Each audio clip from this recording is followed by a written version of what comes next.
열심히 여러분 각자를 향해서 가지고 계신 계획과 그분의 뜻을 이루실 것을 믿습니다. 이렇게 여러분들을 축복합니다. 당신을 향한 놀라운 계획 가지신 주님, 그분의 열심히 당신을 포기하지 않을 거예요. 당신을 향한 변함없는 그분의 사랑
혼인잔치를 예비하시고 오늘도 그 혼인잔치를 우리를 부르신 주님을 찬양합니다.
작년 10월 첫 주였나요? 네, 저희가 입학과 막 시작할 때 언덕나무교회 방문해서 성도님들과 함께 예배드렸는데 오늘은 또 저희 기부의 교회를 찾아서 함께 또 예배하게 돼서 너무 반갑고 감사합니다. 어제 제가 페북에 항상 토요일에 주일 예배 안내를 이렇게 올리는데요. 어제 그런 글을 페북에 썼었습니다. 이렇게 교회들이 저희가 또 이번 주에 한 달에 한 번씩 모이는 기도회 모이잖아요. 또 가끔 저희가 이런 다른 교회들을 찾아서 같이 예배드리는 시간들을 갖는데 이렇게 가고 또 오고 하면서 드는 생각이, 예전에 제가 고3 딱 올라가는 그 즈음에 교회를 처음 다녔어요.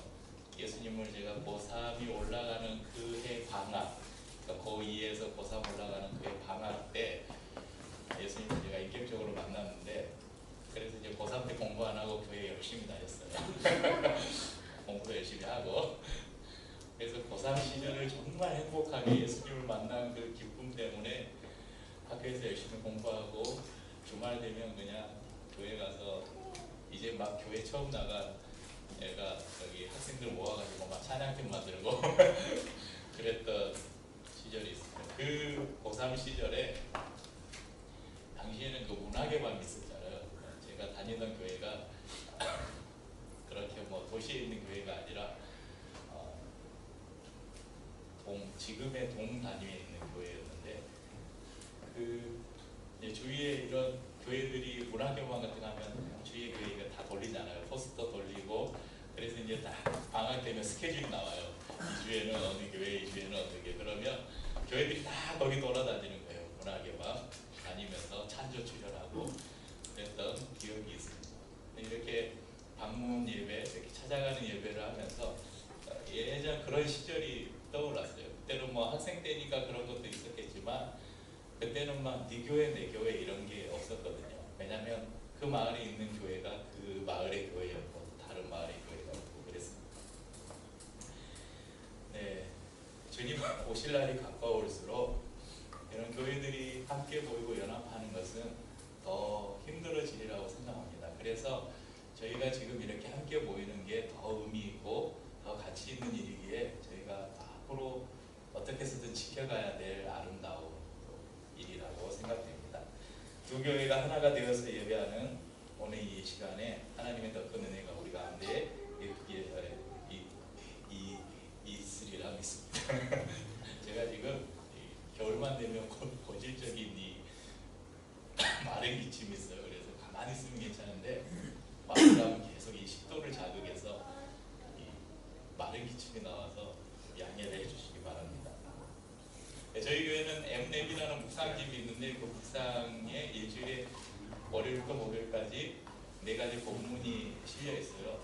그 중에 한 본문을 택해서 특별한 일이 없으면 저희가 주일에 좀 더 깊게 말씀을 나누고 있습니다. 오늘 함께 나누는 말씀은 수요일에 있었던 본문인데요. 이 본문을 가지고 은혜에 대한 말씀을 나누려고 합니다. 여러 단체나 모임들 가운데 유독 교회에서만 많이 사용하는 특정한 단어 몇 가지가 있어요. 그 중에 하나가 아마 은혜가 아닐까 생각합니다. 다른 데서 뭐 은혜 이런 단어 별로 사용 안 하잖아요. 그런데 유난히 교회 안에는 이 은혜가 너무 많이 사용돼요. 네, 은혜는 국어사전에 보니까 고맙게 베풀어주는 신세나 혜택. 이것을 좀 교회 용어로 해석해 보면 자격이 없는 자에게 베풀어 주시는 하나님의 호의, 좋은 뜻 아니면 하나님의 사랑. 바로 은혜의 핵심 요건은 하나님의 사랑입니다. 그래서 은혜는 주는 자의 입장에서 해석되는 게 아니라 받는 자의 입장에서 그것을 이해해야 그 은혜의 의미를 온전히 이해한다고 생각할 수 있을 것입니다. 교회가 아무리 아름답고 건강하다고 한들 여러분 이 땅에 있는 교회 가운데 완전한 교회가 있겠습니까? 마찬가지로 오늘 저희가 살펴볼 이 본문 고린도 교회 안에도 여러 가지 문제들이 있었는데 그 가운데 대표적인 큰 2가지 문제가 있었어요. 그게 하나가 교회 안에 분쟁, 불화가 있었고 또 하나가 부활을 믿지 않는 사람들이 교회 안에 있었다는 거예요. 부활에 대한 논쟁이 있었습니다. 그래서 사도 바울이 고린도 전서를 쓰면서 이 두 가지 문제에 대해서 고린도 교회 성도들에게 교훈을 주고 있는데, 오늘 저희가 읽은 15장은 바로 이 부활이 없다고 하는 사람들, 부활을 믿지 않는 사람들에게 사도 바울이 자신이 경험한, 그리고 자신이 직접 목격한 예수님의 부활, 이것을 증언하면서 이 부활이 어떤 의미가 있는 것을 말씀하고 있는 본문입니다. 우리 기독교에서 부활이 갖는 의미는 절대적이라고 할 수 있습니다. 그러니까 기독교 신앙에서 부활을 뺀다면 이것은 아무 안 뽑는 찐빵, 그러니까 이 기독교 진리 자체가 무너져 버리는 것입니다. 그래서 어떤 사람은 이런 말을 했습니다. 복음은 부활을 설명하지 않는다. 부활이 복음을 설명한다. 그러니까 이 부활이 성경의 예언이고 약속이며 실현된 사건임을 사도 바울은 말하면서 수많은 증인들을 열거합니다. 오늘 본문에도 보면 게바에게 보이셨다. 이 베드로죠. 베드로와 12제자, 500의 형제, 그리고 야고보, 그리고 바울 자신에게 부활하신 예수님이 나타나셨다. 오늘 본문에는 언급되지 않았지만 성경 다른 곳에 보면 막달라 마리아, 또 무덤을 찾아간 여인들, 엠마오로 가던 두 제자, 두려움의 문을 닫고 떨고 있던 제자들, 그리고 승천하실 때 예수님의 승천을 지켜본 수많은 사람들, 이 사람들에게 예수님은 부활하신 예수님이 그들 가운데 나타나셨다는 것입니다. 그래서 부활은 역사적인 사건이고 복음의 핵심 진리입니다. 예수님을 핍박하던 사울이 바울 될 수 있었던 것, 이것은 바로 부활하신 주님을 그가 만났기 때문이었습니다. 이 사도라는 직임은, 그러면 이제 예수님의 여러 제자들이 있지만 사도, 특별히 사도라고 부름을 받은 사람들이 있잖아요. 예수님이 12제자 세우셔서 그들에게 사도라 칭함을 사도라고 칭했는데, 그 가운데 이제 가룟 유다가 죽고 마띠아를 세웠잖아요. 근데 마띠아에게 사도라는 직함이 안 붙었어요. 왜냐하면 예수님이 직접 임명하지 않았거든요. 제비 뽑아서 세운 사람이에요. 그런데 바울은 사도라고 하잖아요. 예수님의 죽으신 다음에 바울이 사울이 됐잖아요. 사울이 바울이 됐잖아요. 왜 그러냐면 부활하신 예수님이 직접 나타나셔서 사울을 부르시고 그에게 사도로 예수님이 직접 임명하셨기 때문에 우리가 바울을 사도라고 칭하는 것입니다. 사도 바울을 예수님이 만나주지 않으셨다면 여러분 바울은 여전히 사울이었을 것이고, 그는 여전히 교회를 핍박하는 교만에 가득 찬 열심당원에 불과했을 것입니다. 그래서 사도 바울은 본문 10절에 보면 나의 나 된 것은 하나님의 은혜로 된 것이다, 이렇게 말하고 있습니다. 여러분 된 것, 나의 나 된 것, 그것은 지금 사도 바울이 지금 자신의 지금 상황을 말하고 있는 거예요. 지금 내가 이 지금 상황에 있는 것은 하나님의 은혜로 된 것이다. 그러니까 현재를 말하고 있는데, 여러분 사도 바울이 과거에는 어떤 사람이었습니까? 여러분 그의 신분으로 말하자면 순수혈통이잖아요. 순수혈통, 베냐민 지파, 당대 최고 학자에게서 수학한 엘리트, 모든 사람의 부러움을 받는 사람이었습니다. 하지만 오늘 본문에서는 사도 바울이 스스로를 가리켜서 이렇게 이야기해요. 나는 만삭되지 못한 자다.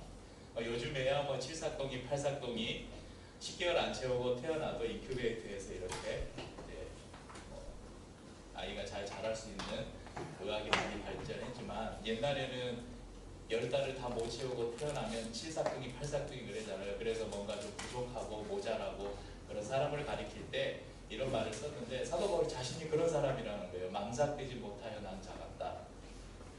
그리고 사도 중에 나는 가장 작은 자다. 그리고 나는 핍박자다.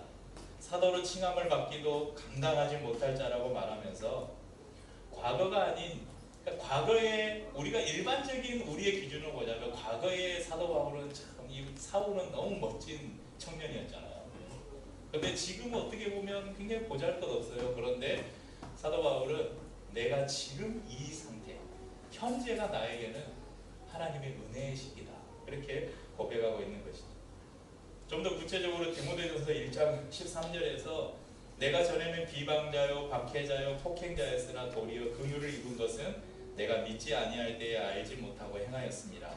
계속해서 14절에 우리 주의 은혜가 그리스도 예수 안에 있는 믿음과 사랑과 함께 넘치도록 풍성하였도다. 부활하신 예수님을 만난 이후에 바울의 고백이 이렇습니다. 부활하신 주님은 바울을 만나주셨고, 그리고 그 후에 바울의 삶은 180도로 변화되었습니다. 그럼 우리는 어떻습니까? 우리 이곳에 모인 성도님들 예수님의 죽으심과 그분의 부활을 믿으십니까?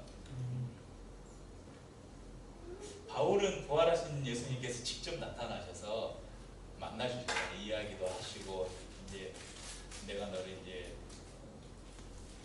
본인이 이제 너를 사도라 칭하는데 이렇게 사도로 임명하시고 그에게 이제 선교의 사명을 주셨는데 우리 성도님들 만나보셨어요 예수님을? 예수님 여러분에게 어느 날 나타나셔서 내가 너를 이제 구원해 줄 테니까 나를 위해 살아라 뭐 그런 경험이 있으십니까? 사도 바울이 그 부활하신 예수님을 만날 때 그 예수님은 그냥 꿈이나 이런 게 아니에요. 실제로 나타나신 분이세요. 여러분들은 실제로 나타나는 만질 수도 있고 볼 수도 있는 예수님을 여러분 만나셨습니까? 부활하신 예수님을?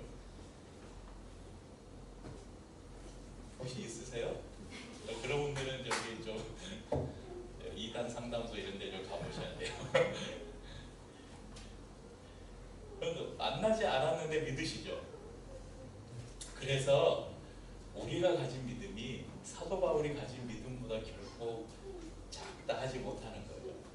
그러니까 천국에서는 나중에 믿은 우리가 오히려 더 먼저 된 자가 될 수 있다는 말이 뭐냐면요. 사도 바울은 보고 믿었잖아요. 예수님 만나고 믿었잖아요. 부활하신 예수님. 그런데 여러분들 우리는 어떻습니까? 보지 않고 믿었잖아요. 그냥 말씀만으로 믿었잖아요. 그래서 요한복음 20장 27절 29절에 예수님께서 그 도마를 의심 많은 도마를 만나시면서 이렇게 말씀합니다. 도마에게 이르시되 내 손가락을 이리 내밀어 내 손을 보고 내 손을 내밀어 내 옆구리에 넣어보라. 그리하여 믿음 없는 자가 되지 말고 믿는 자가 되라. 도마가 이렇게 만져보지는 않은 것 같아요. 예수님이 야 만져봐라 만져보고 믿어봐라 그러니까 도마가 대답하여 이르되 아닙니다. 나의 주님이시오 나의 하나님이시니이다. 그런데 예수님이 이렇게 말씀하시죠. 너는 나를 본고로 믿느냐? 보지 못하고 믿는 자들은 복되도다 하시니라. 그러니까 이 말씀대로 보자면 여러분들은 사도 바울보다 더 복된 사람이라는 것이죠. 보지 않고 만나지 않고도 예수님의 부활을 믿는 믿음, 우리가 그런 복된 믿음을 가진 사람이라는 것을 여러분 잊지 마시길 바랍니다. 그런데 이것조차 우리가 자랑할 수 없는 것은 이 믿음이 바로 은혜로 말미암는 선물이기 때문입니다. 그렇다면 은혜를 받은 사람들은 어떻게 살아야 될까? 오늘 이 사도 바울의 고백을 통해서 이 부활하신 예수님을 직접 만나고 그 부활의 증인이 된 이 사도 바울이 그의 그 은혜가 얼마나 큰지 그 고백한 그 고백을 통해서 우리도 은혜 받은 사람으로 어떻게 살아야 될지를 나누겠습니다. 먼저는 용서받고 용서하며 살아야 한다는 것입니다. 하나님의 은혜를 입은 자는 하나님의 용서를 받은 사람들입니다. 바울은 지금 자기 자신은 구제불능의 인간이었지만 하나님이 나의 죄를 용서하시고 사도로 불러서 현재의 나의 나됨을 가능케 했다고 고백합니다. 성경의 많은 부분에서 여호와를 간절히 바라고 그분을 구하는 자들에게 하나님이 은혜를 베푸시고 용서하신다는 말씀이 있습니다. 이사야서 30장 18절 그러나 여호와께서 기다리시나니 이는 너희에게 은혜를 베풀려 하시며 일어나시리니 이는 너희를 긍휼히 여기려 하심이라. 대저 여호와는 정의의 하나님이심이라 그를 기다리는 자마다 복이 있도다. 여러분 하나님은 회개하기를 기다리시고 그분은 은혜를 베풀려고 기다리십니다. 그리고 하나님의 은혜는 용서입니다. 그러므로 하나님의 용서를 받았다는 것은 곧 하나님의 은혜를 입었다는 것입니다. 로마서 3장 23절 24절에 모든 사람이 죄를 범하였으며 하나님의 영광에 이르지 못하더니 그리스도 예수 안에 있는 속량으로 말미암아 하나님의 은혜로 값없이 의롭다 하심을 얻는 자 되었느니라. 사도 바울이 이렇게 말씀합니다. 또한 에베소서 1장 7절에서 우리는 그리스도 안에서 그의 은혜의 풍성함을 따라 그의 피로 말미암아 속량 곧 죄사함을 받았느니라. 그러니까 은혜는 곧 용서고 그것은 곧 죄사함이다 이렇게 이야기하고 있습니다. 에베소서 2장 8절에서는 너희는 그 은혜에 의하여 믿음으로 말미암아 구원을 받았으니 이것은 너희에게서 난 것이 아니요 누구의 선물이다? 하나님의 선물이다. 우리의 용서받음은 하나님의 은혜를 받았다는 사실입니다. 그런가 하면 용서를 우리가 받았다면 우리는 용서를 하는 자리로 나아가야 한다는 것입니다. 용서를 받고 용서를 하는 이 균형이 일어나야 합니다. 용서는 은혜의 중요한 증거물입니다. 내가 하나님의 은혜를 받았다. 내가 하나님의 구원받은 백성이다. 이 마음을 가지고 사는 사람들의 특징을 보면요, 다른 사람을 용서할 줄 알아요. 그러니까 어떤 사람이 누구하고 뭔가 트러블만 생기면 맨날 싸워요. 그러면서 절대 자기는 나는 잘못했다고 안 하고 다 제 탓이라고, 네 탓이야 하는 사람들의 특징은 하나님의 은혜를 누리지 못한 사람들. 천주교 보면 신자들이요, 차 뒤에 이렇게 붙여가지고 다니는 거 있잖아요. 예전에, 요즘에는 없는데, 내 탓이요. 예전에 천주교에서 나눠준 스티커가 한참 유행이었는데 차마다 붙이고 다녔는데, 마치 교회 다니는 사람들이요, 익투스 이 물고기 모양 붙이고 다니면 저 사람 교회 다니는 사람이구나 했듯이 옛날에 내 탓이요 이 스티커가 있었어요. 이 천주교에 너무 좋은 말을 빼앗겨 버렸어요. 내 탓이요.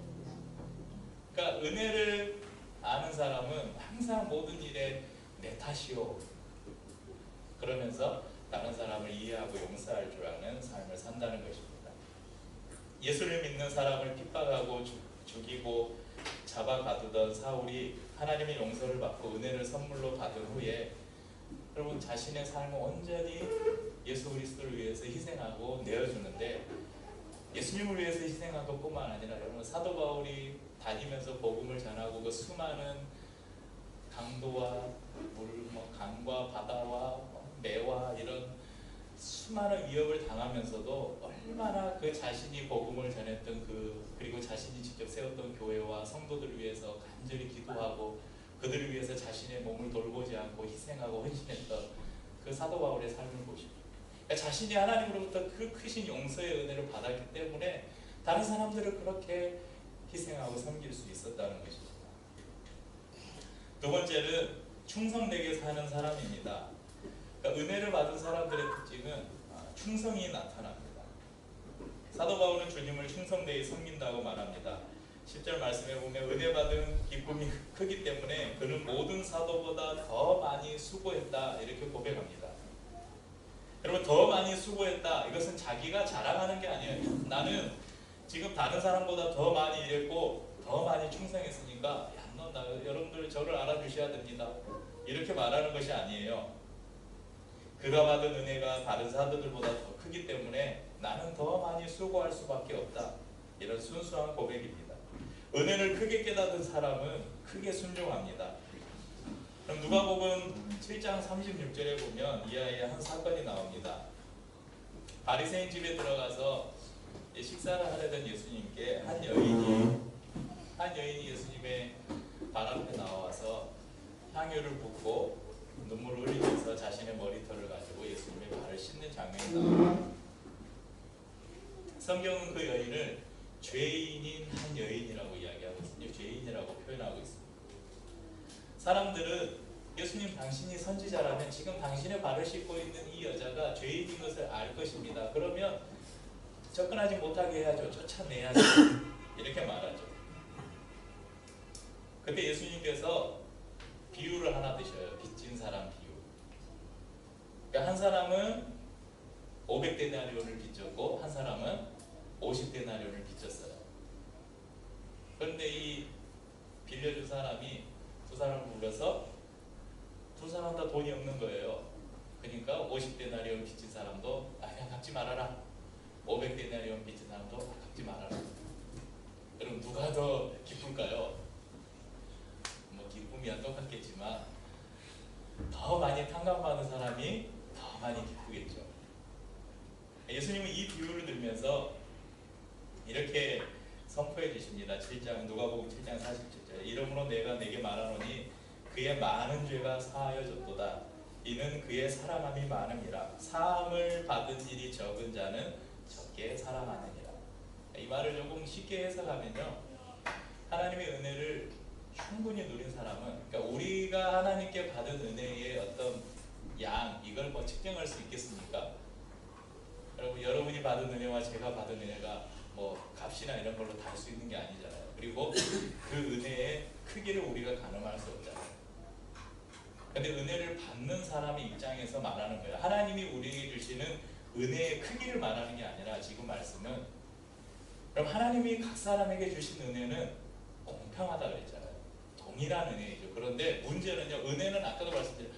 주는 사람의 입장에서 생각하는 것이 아니라 은혜는 받는 사람의 입장에서 생각해야 되는 거예요.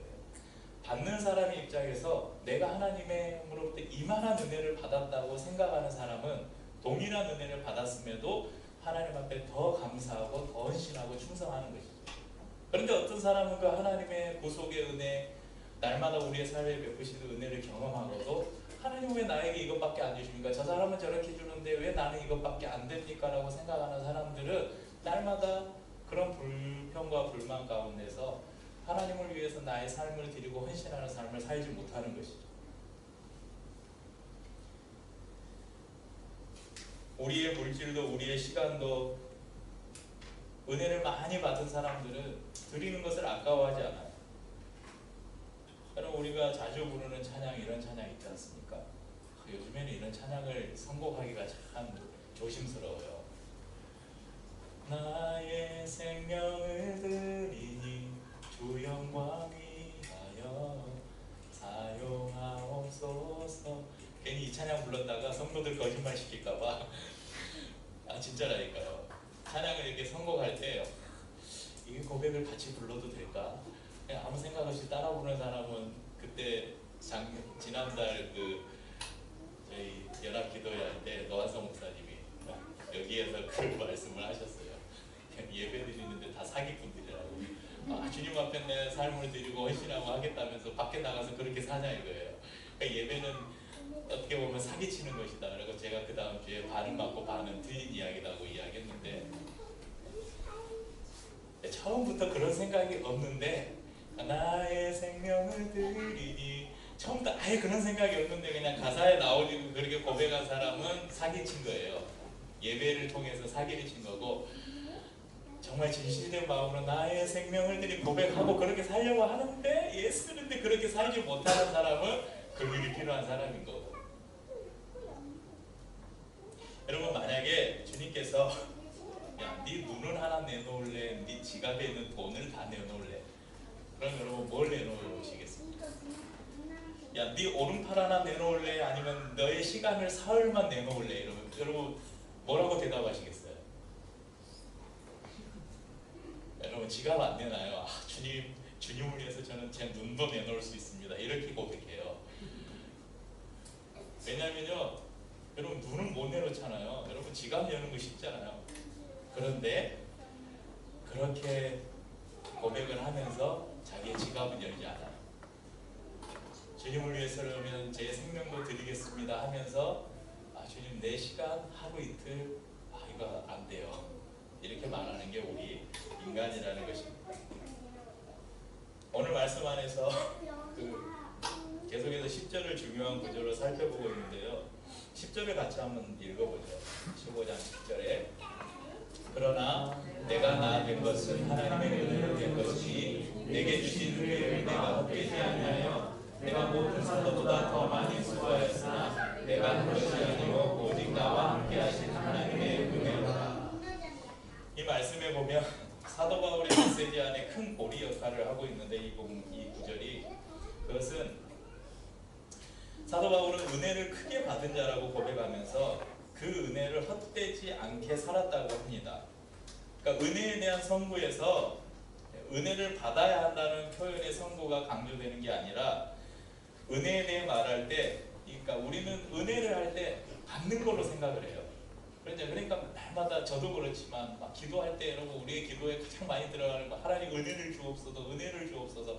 그러니까 은혜를 주옵소서, 이런 기도를 많이 하니까 우리가 은혜 그러면 은혜는 당연히 뭔가 받아야 되는 걸로 생각하는 거예요. 그런데 사도 바울이 말하는 이 은혜의 강조점은 아는 것에 있어요. 은혜를 아는 것에 강조점이 있다는 것입니다. 여러분, 우리는 이미 하나님의 은혜 아래 있는 사람들입니다. 하나님으로부터 충분한 은혜를 받았어요. 심지어는 예수님을 믿지 않는 사람들도, 여러분 세상에 예수님을 믿지 않는 사람들은 하나님의 은혜를 누리고 있을까요, 없을까요? 그냥 누리고 살아요. 그래서 우리는 신학적인 용어로 특별 은총, 일반 은총 이렇게 이야기해요. 우리 일반 은혜의 영역 속에서 해가 뜨면 믿지 않는 사람이나 믿는 사람이나 다 해가 떠서 그 해를 보고 그 해가 믿지 않는 사람들의 논의 작물도 자라게 하고 믿는 사람들의 논의 작물도 자라게 하고, 이것이 하나님의 일반 은총의 영역이에요. 그러니까 은혜는 모든 사람들에게 동일하게 임했다는 거예요. 그러니까 특별히 예수 그리스도를 만나고 주로 고백한 사람들 안에 하나님이 부으시는 특별한 은혜가 충분하게 임했다는 것입니다. 그런데 문제는 이 은혜를 우리가 알고 있느냐. 사도 바울은 오늘 그것을 이야기하는 거예요. 은혜를 헛되이 하지 말고 살아라. 너희가 받은 은혜, 뭔가 더 받으려고 하지 말고 이미 충분히 받은 그 은혜가 헛되지 않도록 살아라고 우리에게 말씀합니다. 그럼 고린도 교회가 은혜를 못 받은 교회일까요? 고린도전서 1장 4절에서 7절을 보면 이 고린도 교회가 얼마나 하나님의 은혜 안에 있었는지 말씀하고 있습니다. 제가 읽어드릴게요. 그리스도 예수 안에서 너희에게 주신 하나님의 은혜로 말미암아 내가 너희를 위하여 항상 하나님께 감사하노니 이는 너희가 그 안에서 모든 일 곧 모든 언변과 모든 지식의 풍족함으로 그리스도의 증거가 너희 중에 견고하게 되어 너희가 모든 은사에 부족함이 없이 우리 주 예수 그리스도의 나타나심을 기다림이라. 모든 언변과 지식에 풍족하고 그리스도의 증거가 그 가운데 견고해서 모든 은사에 부족함이 없고, 고린도 교회 안에는 여러 은사를 가진 사람들이 많이 있었고 굉장히 이 건강한 교회였던 것 같아요. 하지만 그들 안에 은혜를 잊어버리고 사는 사람들이 있었다는 것이죠. 그래서 고린도 교회 안에 여러 가지 분쟁과 다툼이 생겨났던 것입니다. 사랑하는 성도님들, 은혜 그만 달라고 하시고, 여러분 복 그만 달라고 하시고, 여러분 예수님, 하나님은 우리를 향해서 뭐라고 말씀하시냐면요, 너희는 복이 될지라 이렇게 선포하셨잖아요. 아브라함을 향해서 복이 될지라. 그러니까 우리 자체가 복이라는 거예요. 네가 복이 되면 복을 달라고 하냐 이거죠. 우리 자신이 하나님의 은혜를 받은 은혜의 존재라는 거예요. 그런데 무슨 또 은혜를 구하느냐? 우리가 받은 은혜를 우리가 헤아리며 살아야 한다는 것입니다. 은혜 중에 가장 큰 으뜸이 되는 은혜가 무엇이겠습니까? 바로 오늘 사도 바울이 고백하는 것처럼 부활하신 예수님을 만난 그 구원의 은혜. 부활하신 예수님이 믿어지는 것. 아까 여러분 예수님의 죽으심과 부활을 다 믿는다고 했잖아요. 이것이 우리에게 얼마나 큰 은혜입니까? 그래서 부활의 능력과 소망으로 살아가는 것. 그것이 믿어진다면 우리를 위해서 기꺼이 자신의 생명까지도 내어주신 우리 예수님을 위해서 우리도 기꺼이 우리의 삶을 드릴 수 있게 되는 것입니다. 사랑하는 성도님들, 은혜를 구하지 않아도 하나님 우리에게 필요한 것들을, 필요한 은혜들을 그분은 알아서 주십니다. 그래서 은혜에 합당하게 우리가 살아가면, 우리가 받은 은혜를 알고 그것에 감사하고 그 은혜에 합당한 삶을 살면요, 은혜는 또 부어져요. 그러니까 이런 선순환이 일어나야 합니다. 그런데 받은 은혜를 깨닫지 못하고 날마다 불평하며 거기에 또 하나님의 은혜가 임하겠어요?